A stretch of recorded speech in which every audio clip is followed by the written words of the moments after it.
नमस्कार दोस्तों। आज मैं आपको सुनाने जा रही हूँ आत्मसम्मान की लड़ाई।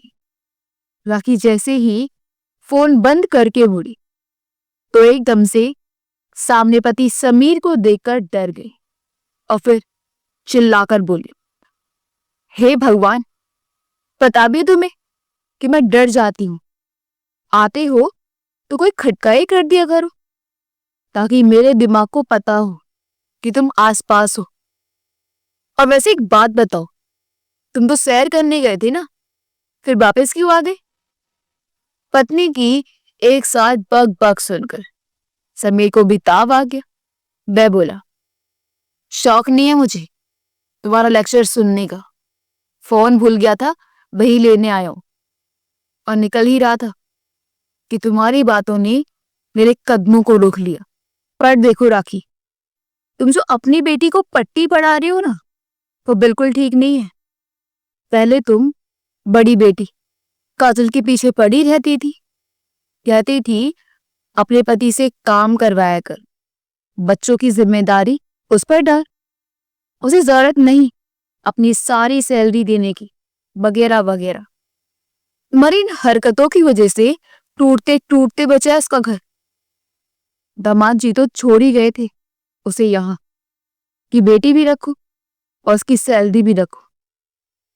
ये तो शुक्र है मेरी बहन का, इसने बीच बचाव करके सारा मामला ठीक किया, वरना तुमने तो बेटी का दिमाग खराब करने में कोई कसर नहीं छोड़ी थी। भगवान का लाख लाख शुक्र कि अब वो विदेश में अपने परिवार के साथ सेटल हो गई। और अब तुम छोटी के पीछे पड़ गई कि सास को देवरानी के पास भी उसकी भी जिम्मेदारी है। सभी ना चाहते हुए भी ऊंचे लहजे में बोलता गया, हाँ तो क्या गलत कर रही हूं मैं? हमारी बेटी श्वेता ही सारी जिम्मेदारी क्यों ले, वो ही क्यों संभाले, है ना? उसकी देवरानी जाकर रहे उसके पास भी। राखी तुनक कर बोली, कैसी बातें करती हो राखी, थोड़ी शर्म करो। सब जानते हुए भी तुम ऐसा कैसी सोच सकती हो? जानती हो ना, विभा जी का छोटे बेटे अंकित के घर मन नहीं लगता। सारा दिन पति पत्नी घर से बाहर रहते हैं। ये मत भूलो, रामगढ़ से दिल्ली लाने का फैसला तुम्हारे दामाद सुमित का ही था। पति के गुजरते ही विमला जी का घर बेच दिया बेटों ने। अम्मा कहाँ जाएगी, इन्हीं के साथ रहेगी ना। समीर अब थोड़े ताव में आ गया। हाँ, तो जब हिस्सा बराबर का लिया है तो बाकी जिम्मेदारी उठाया ना। राखी अब पति से पूरे बहस करने के मूड में आ गई।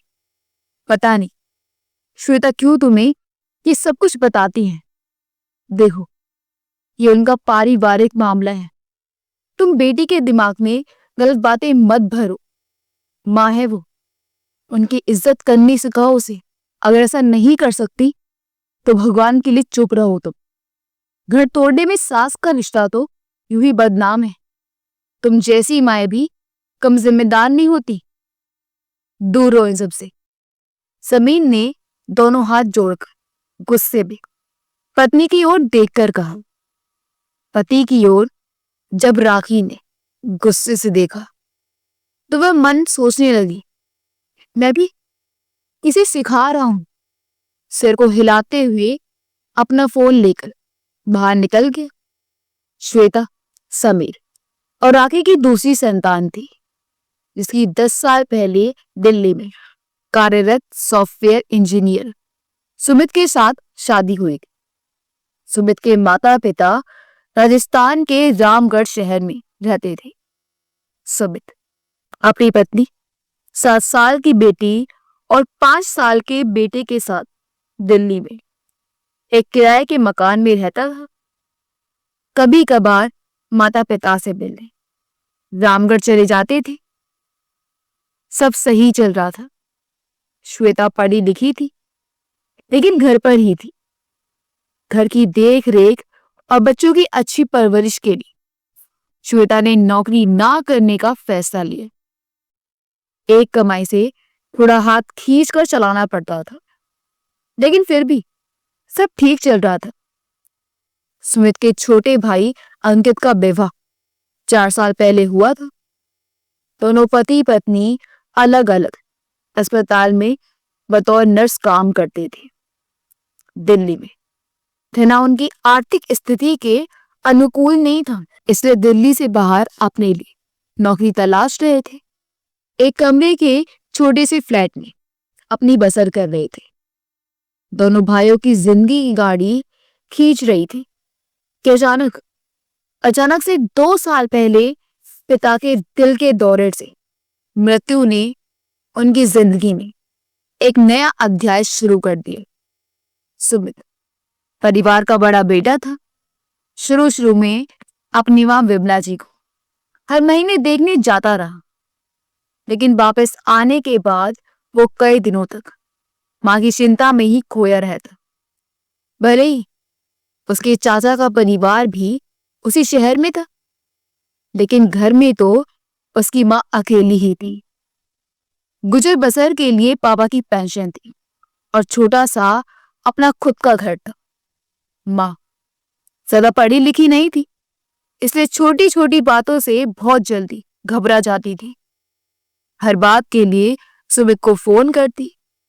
छोटा बेटा अंकित और उसकी पत्नी नम्रता ज्यादातर अपनी नौकरी की वजह मां की जिम्मेदारी की तरफ ध्यान नहीं दे पाते थे। पापा के अचानक चले जाने से मां काफी टूट सी गई थी, अस्वस्थ रहने लगी थी। लेकिन जैसे भी हो वो दोनों बेटों को जरा तकलीफ नहीं दे रही थी, खुद को संभाल रही थी। सुमित जब भी मां से मिलने जाता तो उसे मां को अकेला छोड़कर आने को मन नहीं होता। उसने चाचा से बात की तो उन्होंने कहा कि अगर अपने साथ रख सको तो इससे अच्छी बात क्या हो सकती है। इस घर को बेचकर कुछ तो दिल्ली में घर खरीदने में मदद हो जाएगी। सुमित ने इस विषय पर श्वेता से बात की तो घर में बहुत सारे पैसे आएंगे, इस लालच में बिना किसी और बात पर विचार किए झट से मान गई। अंकित भी सुमित से सहमत हो गया। बैठे बिठाए पैसे मिले, किसी बुरे लगते हैं। विमला जी ने देखा कि बेटे उसकी जिम्मेदारी लेने को तैयार है तो उसने घर बेचने की सहमति दे दी। जल्दी ही लेनदार भी मिल गया और घर भी बिक गया। सामान बेच दिया और कुछ 2-3 बक्सों में भरकर देवर के स्टोरेज में रखवा दिया और मां दिल्ली बड़े बेटे के पास आ गई। शुरू में श्वेता सासू मां के साथ ठीक रही, लेकिन जल्दी ही वो हर बात से खींचने लगे। मां के आने से खर्चा और काम बढ़ने लगा। बेटी तन्वी के कमरे में ही दादी का पलंग लग गया और साथ में एक छोटा सा टीवी भी। दादी पोती खूब मजे से अपना वक्त बिताने लगी। विमला जी तन्वी को खूब कहानियां सुनाती और जब दिल करता टीवी पर उसे अपने पसंदीदा प्रोग्राम देखा। उसे वहां बहुत अच्छा लगने लगा। सुमित के घर के पीछे ही एक मंदिर था। शाम को वहां के कीर्तन में जाने लगी। जल्दी ही बहुत सारी सहेलियां भी बन गई। सासू मां आकर एकदम से निश्चिंता के घोड़े पर सवार हो गए। ये बात श्वेता को जलन के कुएं की ओर धकेलने लगी। वो विमला जी को बात बात पर टोकने लगी। कभी टीवी नहीं चलाओ, बेटी ने पढ़ना है। कभी काम ना करने की शिकायत तो कभी रसोई में राशन की बर्बादी की शिकायत। कभी बाहर घूमने जाने पर मां के साथ चलना उसे नहीं मंजूर। कभी पति का मां का ख्याल रखना उसे कांटे की तरह चुभना। श्वेता अपनी तंग दिल की सोचों में उलझती गई। ऐसे में मां राखी ने भी आग में घी डालने का काम किया। तो अकेली क्यों जिम्मेदारी उठाए? अंकित की पत्नी नम्रता क्यों आजाद रहे? बात तो मैं ठीक कह रही आप। जब हिस्से में बराबरी चाहिए तो मां भी बारी बारी से नहीं। अब पति पत्नी में हर रोज तनाकसी होने लगी। सुमित माँ को पास रखना चाहता था। छोटे भाई के पास मुनासिब जगह नहीं थी। माँ कहाँ रहेंगी, एक ही तो कमरा है उनके पास। लेकिन श्वेता अड़ गई, इन्हें अंकित के पास भेजो। वे अपनी माँ के साथ घंटों फोन पर बातें करती, सिवा विमला जी की बुराई के और दूसरी बात नहीं थी दोनों के पास। विमला जी इस बात को बड़े अच्छे से महसूस करने लगी कि इन दोनों की गृहस्थी उसकी वजह से खराब होने लगी है। बेटा तनाव में रहने लगा। घर की शांति खुशी खत्म होती नजर आ रही है। आखिर उसने छोटे बेटे के पास जाने का मन बना लिया। विमला जी, अंकित और नम्रता के पास श्वेता की खुशी के लिए आ गई थी। वे बाहर ड्राइंग रूम में ही पलंग पर सोती। पति पत्नी में जो भी रात की शिफ्ट करके आता, वो अंदर अपने बेडरूम में सोया रहता। माँ बाहर ना किसी से बात से न फोन पर बात कर सकती थी, ना ही टीवी देख सकती, न वहां पास कोई मंदिर और ना कोई सहेली, ना उस घर में बच्चे। विमला जी 3 महीनों में बहुत उब गई। छोटी बहू अपने में ही मस्त रहती। छुट्टी वाले दिन खरीदारी करने अकेली निकल जाती और देर रात तक दौड़ती। सुमित जब भी माँ से बात करता तो वो उसे सब ठीक है कहकर आश्वस्त कर देते। लेकिन एक दिन विमला जी रो पड़ी और कहने लगी, बेटा मुझे ले जा यहां से, जैसा श्वेता चाहेगी मैं वैसा ही रह लूंगी, लेकिन बस अब और यहां नहीं। अपनी माँ की ऐसी आवाज सुनकर सुमित उसी समय जाकर माँ को ले आया। माँ खुश थी। बच्चे, मंदिर, सहेलियां, कीर्तन, टीवी सब फिर से मिल गया। लेकिन श्वेता वैसी ही वैसी रही। हर रोज की चिक चिक उसका स्वभाव बन गया। जिंदगी फिर से उसी डर पे चल ही रही थी कि अचानक से फिर से एक मोड़ आया। रामगढ़ से चाचा की अचानक मृत्यु की खबर आई। सुमित और माँ उसी रात की गाड़ी से रामगढ़ के लिए रवाना हो गए ताकि अगले दिन संस्कार में शामिल हो सके। रामगढ़ में एक हफ्ते गमगीन माहौल में रहने के बाद सुमित ने माँ को वापस चलने के लिए कहा, तो माँ ने कहा कि वो कमला जी चाची के साथ कुछ दिन और रहेगी। दोनों देवरानी जेठानी में अच्छी बनती थी, एक दूसरे से खुलकर अपने मन की बात कर लेती थी। माँ को लगा कि कमला जी को भी उनकी जरूरत है, इसलिए अभी तो वो यहीं रहेंगे। 2 हफ्ते के बाद आकर उसे ले जाना। अंत्येष्टि से संबंधित सभी विधि विधान के समापन और मेहमानों के चले जाने के बाद दोनों देवरानी और जेठानी अकेले बैठकर अपने सुख दुख साझा करने लगी। अपनी बातें खत्म करने के बाद कमला जी विमला जी से उनका हालचाल पूछने लगी। और भाभी, दिल्ली में सब कैसा है? मन लग गया आपका? श्वेता आपका ख्याल तो रखती है ना? एक साथ कमला जी ने प्रश्नों की झड़ी लगा दी। एक लंबी सांस लेकर विमला जी ने अपनी चुप्पी तोड़ी। दिल तो छोटी अपने घर में ही लगता है, दूसरों के घर तो लगाना पड़ता है, खुद को समझाना पड़ता है हर घड़ी हर पल कि अब यही तेरा घर है। कमला जी विमला जी के हाथ पर हाथ रखकर हैरानी से बोली, ऐसा क्या हो गया भाभी? ऐसे क्यों बोल रही हो? मेरा दिल बैठा जा रहा है। क्या हुआ भाभी? भगवान के लिए मुझे कुछ मत छुपाना, विमला जी बोली। जानते हो छोटी, हम हमेशा भगवान से दुआ मांगते हैं कि बस कुछ और दे ना दे, मोहताजी ना देना। अधीनता की चुपड़ी हुई रोटी से अच्छी अपनी रूखी सूखी है। कम से कम उसमें सुकून है, शांति है।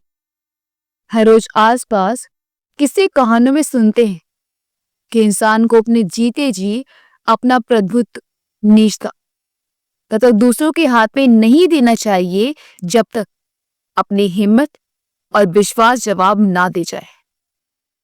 जानते हो कमला जी, हम औरतें भावनाओं में बहकर फैसले लेने में बहुत जल्दबाजी कर जाती हैं, खासकर जब बात ममता बच्चों की है। पति जीते जी तो ख्याल रखते ही हैं, मरने के बाद भी सारा इंतजाम करके जाते हैं। सुमित के पापा मेरी रोटी, कपड़ा, छत सबका इंतजाम करके गए और मुझे देखो, एक पल में सब गवा बैठी।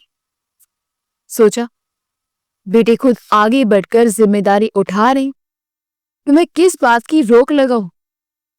कमला जी बोली, लेकिन भाभी, माँ बेटी के पास नहीं जाएगी तो कहाँ जाएगी? पति के जाने के बाद वही तो आपका सहारा है। विमला जी बोली, हाँ सहारा तो है, लेकिन माँ भी तो इंसान है, उसका भी आत्मसम्मान है, उसका भी एक वजूद है, उसे भी दर्द होता है जब बेवजह की बातें सुननी पड़ती हैं। कमला जी बोली, क्या भाभी सुमित दी? विमला जी आंखों से आंसू पोंछते हुए बोली, नहीं, सुमित तो बहुत ख्याल रखता है मेरे, न जाने क्यों बहू अपनी गृहस्थी में कुछ अपना नहीं पाई। मेरी हर बात पर उसे आपत्ति है, कभी टीवी देखना, कभी रसोई में जाकर कुछ बनाना, कभी देर शाम तक महिलाओं के साथ बैठकर बातें करना। मुझे समझ ही नहीं आ रहा कि मैं करूं तो क्या करूं, कैसे रहूं वहां। चुप रहकर देख लिया, जवाब देकर भी देख लिया, वो कहीं ना कहीं से हर रोज मेरे हर काम में दोष ढूंढती ही लेती है। पति पत्नी का बात बात पर झगड़ा, बच्चों का डरा डरा सा रहना, कैसे देख लूं ये सब? अपनी माँ से हर रोज घंटों बात करती है, जिसमें अधिकतर मैं ही विलेन होती हूँ। पहले तो धीमे स्वर में बात करती थी, लेकिन अब तो उसे मेरे सम्मान की भी तनिक परवाह नहीं है। मेरा अब दम घुटता है वहां। छोटी बहू तो पहले से हमसे घुली मिली नहीं, उसके घर भी जीवन सुना, और यहाँ परेशान एक घुटन में निकली मेरे ये 2 साल। सच बताऊं कमला, मेरा वापस जाने का अब बिल्कुल मन नहीं है। सोच रही हूं यही एक कमरा किराए पर ले लूं। मेरा काफी सामान तो तुम्हारे स्टोरेज में पड़ा है। इस शहर की हर चीज मेरी जानी पहचानी है, यहाँ तक कि जिस बैंक में पेंशन आती है, मुझे तो वहां का भी सब पता है। मुझे एक बार कोशिश जरूर करनी चाहिए। और फिर तुम सब लोग भी तो यहाँ हो ना?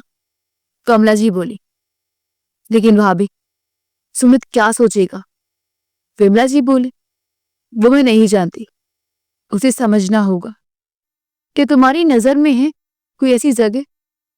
कमला जी बोली, हाँ, 4 घर छोड़कर शर्मा जी का घर है। सुना है वो 1 साल के लिए बाहर गए। घर पर उनकी पत्नी अकेली है और वो किसी महिला किराएदार की तलाश। विमला जी बोली, अच्छा, तो फिर ले चल मुझे वहां। कमला जी भाभी का प्यार से हाथ पकड़ते हुए बोली, भाभी यहीं रह जाओ, अब तो मैं भी अकेली हो गई हूं।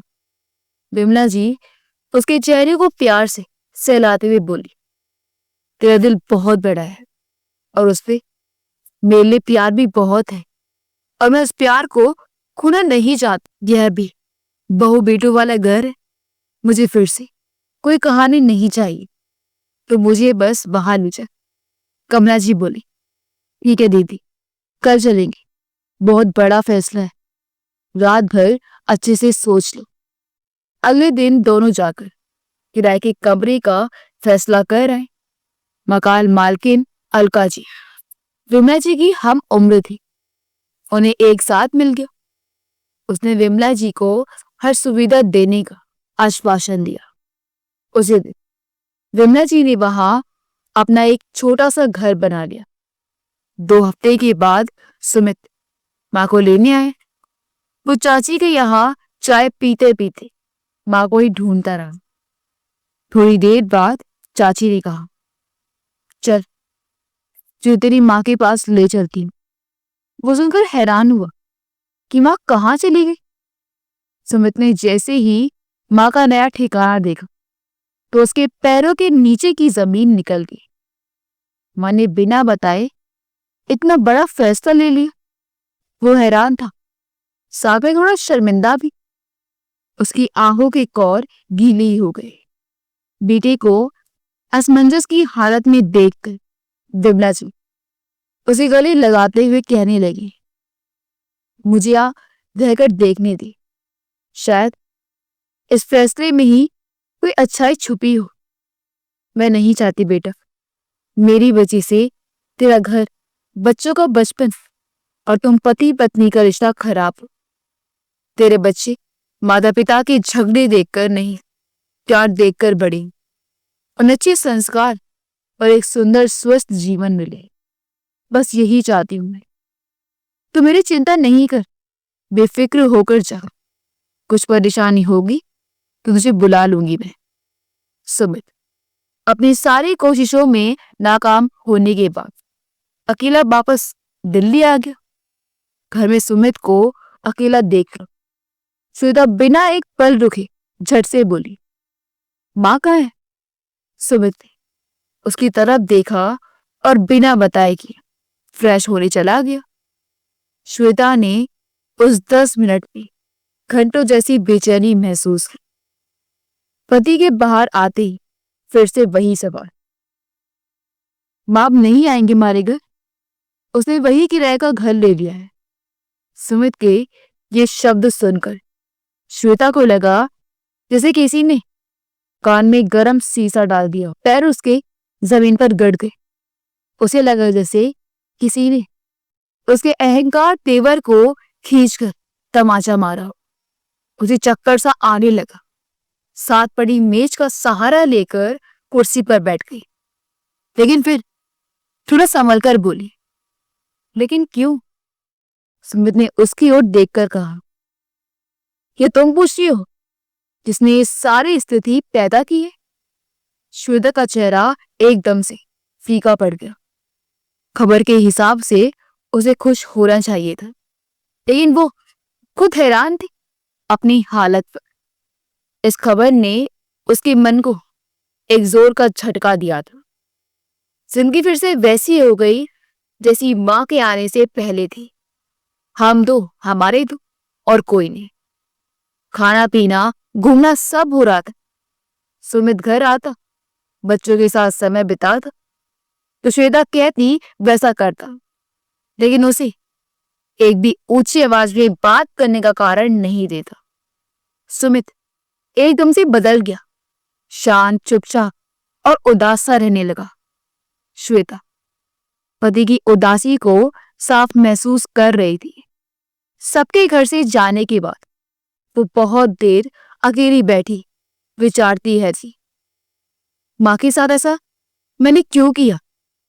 माँ ने तो हमेशा उससे प्यार से ही बात की, कभी उसके घर पर अधिकार जमाने की कोशिश नहीं की।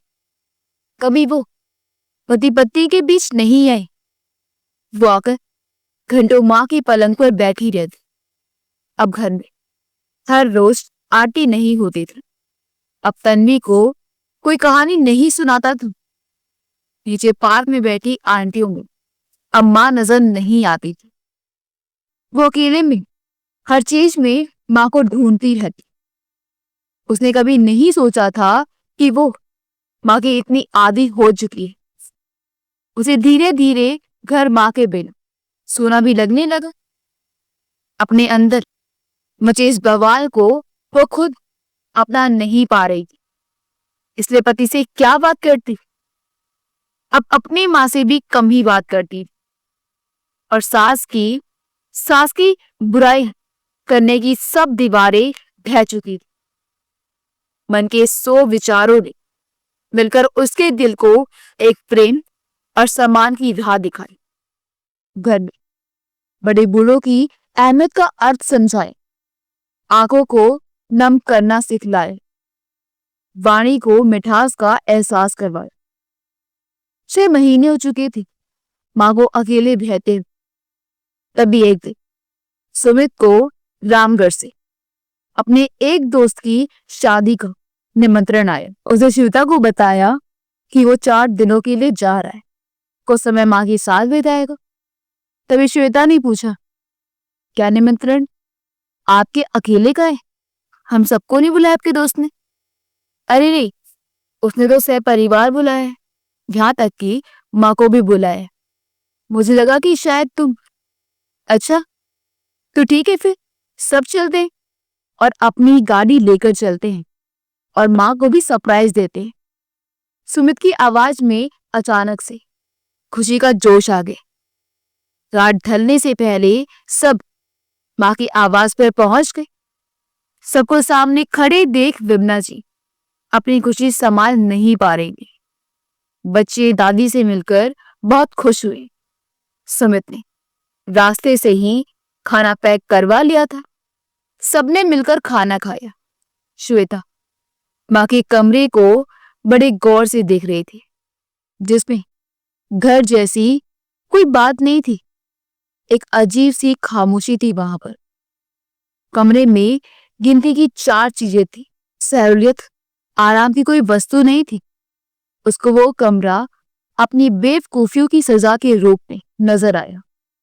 माँ ने शादी में जाने से इनकार कर दिया। उस रात वो चाचा के यहाँ रुकी। अगले दिन ब्याह समारोह में चली गई। श्वेता पूरा समय माँ के बारे में सोचती रही। घर वापस जाने से पहले सब माँ से मिलने फिर आए। माँ मनु के लिए मोटर कार और तन्वी के लिए सांप सीढ़ी को गेम लाई। उसने तन्वी को दी तो तन्वी बोली, मैं खेलूंगी किसके साथ? इससे पहले कोई और कुछ कहता, श्वेता झट से बोली, दादी के साथ। और किसके साथ? सब हैरानी से श्वेता की ओर देखने लगे। श्वेता आकर माँ के पास बैठ गई। वो थोड़ी भावुक थी, गला उसका रूंधा हुआ था।